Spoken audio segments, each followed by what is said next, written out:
Salut, toi. J'espère que tu vas bien. Moi, je vais bien. On est dans ma deuxième journée dans mon petit garage. J'ai été au magasin. J'ai été chez Princesse Auto. Puis je sais pas pour toi, mais moi, là, je suis un amateur de pizza. Je suis pas bon, mais j'aime ça à manger. Puis, il y avait des annonces. Ben, pas des annonces, mais il y avait des petites pancartes pas chères. Puis, je me suis dit, pour embellir mon garage, je vais en acheter une. Je vais t'en montrer.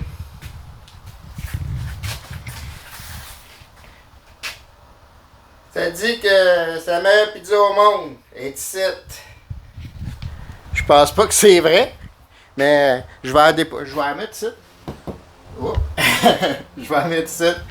Ça va embellir mon garage. Aussi, ça prend un peu de temps avant que je fasse une autre vidéo parce que j'étais pas sûr. Je sais pas pour toi, mais moi, je me pose tout le temps 10 millions de questions. Je suis toujours incertain. Donc, je te montre ça tout de suite. Donc, j'ai bien fait d'attendre. On va parler des segments ou les rings de compression. Initialement, je t'avais dit que le top et le deuxième ring de compression, les specs étaient ça. J'avais raison. Mais, étant donné que je fonctionne avec des segments ou des rings Hastings, la règle ne s'applique plus. Donc, ça, c'est barré. La façon que ça fonctionne, puis ça, c'était les... j'avais dit que c'était... Moi, j'avais tout mis ça à 16, puis 21. C'est plus bon. On va changer ça. Donc, j'ai été voir un gars, que lui, c'est sa vie. Ça fait 50 ans, il a une shop. Il fait 50 ans qu'il fait des moteurs à Granby. Puis, c'est lui qui avait refait mes cylindres, puis tout. J'avais des jobs à aller y porter. J'ai fait modifier ma panne à l'huile, donc j'en ai profité pour lui demander c'est quoi les fameux gaps entre des segments pour mon moteur. Donc il m'a dit c'est pas compliqué, tu utilises le bore. Le bore, c'est le diamètre du cylindre, puis tu multiplies ça par 4, ou dans mon cas c'est 4. Donc moi j'ai 4,02 pouces multiplié par 4, ça devrait me donner, si j'ai pas fait le calcul, mais ça me donne environ 16, ok? Ça c'est 16. On n'était pas pire jusqu'à ce moment-là. Mais là j'ai un problème, puis je vais te le montrer tout de suite.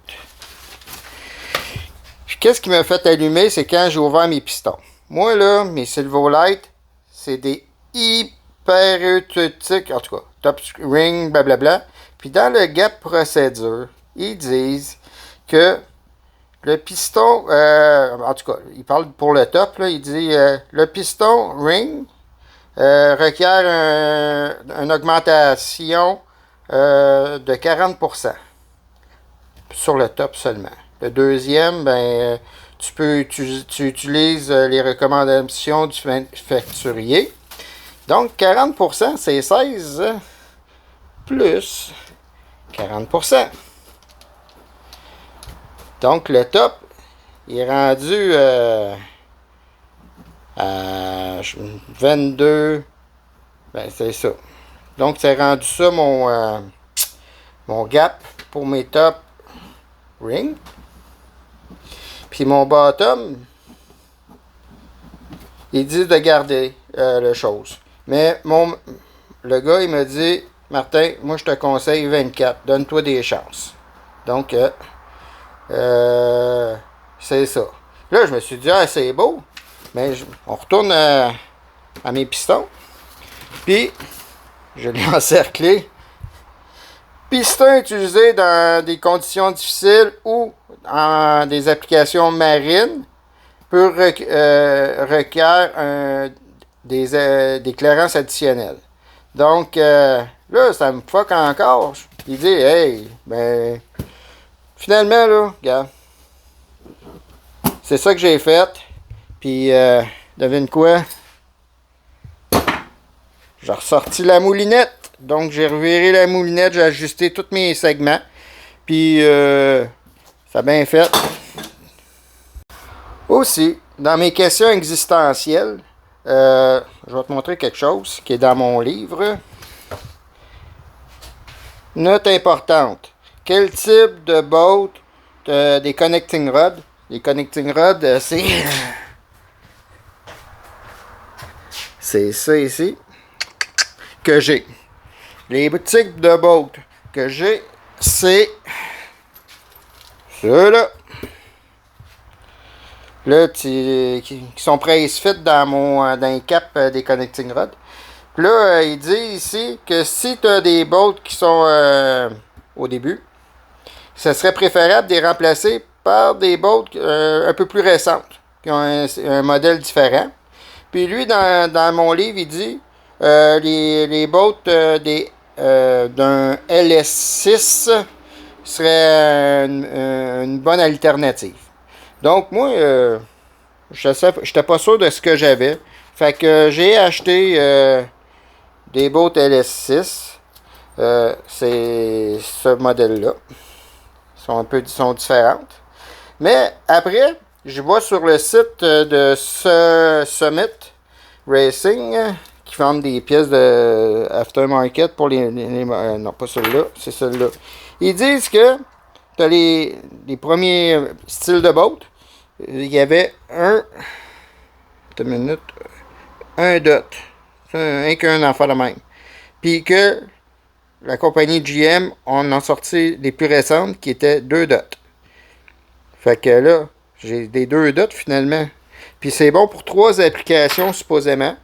En tout cas, finalement, les premiers styles étaient le torque.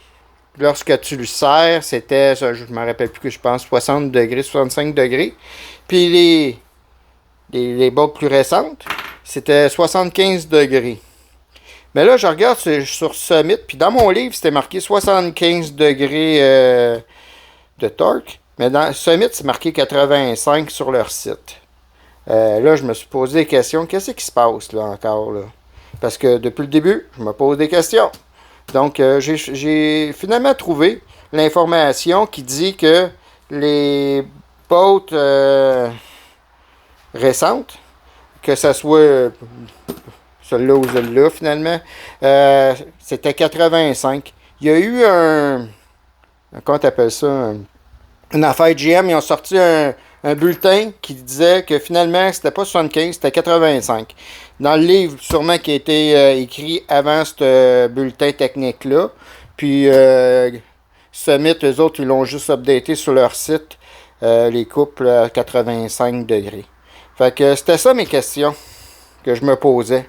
Aussi, je vais te montrer d'autres choses. Ça, c'est les bearings des connecting rods du moteur quand je l'ai défaite.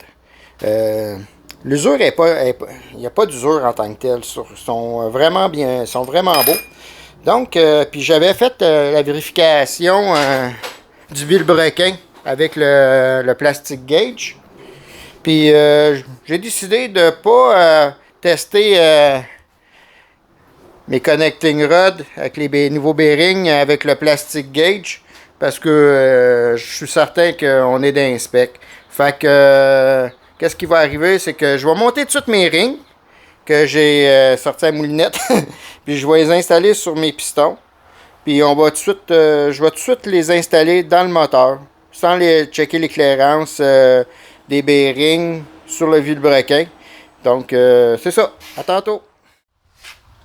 Bon, mes rings sont installés. J'ai utilisé une genre de pince de main. Ça va bien, mais il ne faut pas que tu tes rouves trop. Sinon, tu vas les déformer. Aussi, sur mes modèles quelque chose qui est important, c'est de mettre ça, c'est les racleurs à l'huile, les segments à l'huile. Puis, il faut les mettre dans un sens. Puis, une chose qu'il faut faire aussi, c'est de vérifier s'il y a des dots ou si c'est écrit. Une minute, je vais te montrer ça. Ouais, c'est top. Je vais mettre sur ce côté-là. L'autre segment, ben, lui, il n'y avait pas de marque, fait que tu peux le mettre des deux bords. Puis c'est ça. Maintenant, il nous reste à les installer, les cylindres, dans mon moteur. Je suis content. Je me suis procuré un petit outil pour rentrer mes pistons dans mes cylindres. C'est un ring compresseur. C'est unique à la grandeur de au diamètre de ton cylindre. C'est quand même pas mal cher, mais je voulais pas gosser avec parce qu'il y a d'autres outils que tu dois serrer, puis après tu cognes, puis des fois le monde. Puis moi, je voulais pas me casser la tête, je voulais que ça aille bien. Donc je me le suis procuré. À part ça, je me suis mis un petit bac d'huile pour mon piston. C'est pour mettre de l'huile un peu partout. On va le rentrer. Je vais mettre de l'huile aussi dans mon cylindre. Puis on va cogner. Puis je vais aller. Je me suis aligné mon vilebrequin pour être sûr que la bielle ou la connecting rod aille au fond facilement. Donc je place mon setup. Puis ça va être ça tantôt. Ah, c'est beau, hein? Check ça, comment c'est beau. Écoute, penses-tu que je suis content? Oups! Il m'est arrivé une bad luck. Ben oui. Je te montre ça tout de suite. Lorsque j'ai installé le piston, regarde, j'ai croché un des attaches du segment du piston, de l'huile. Puis c'est ça. J'ai pas fait attention. Donc qu'est-ce que je vais faire? Je vais aller checker ce que je peux commander le plus sacrant. Puis on s'en revoit. Fait que je suis bloqué là. À la prochaine. Salut!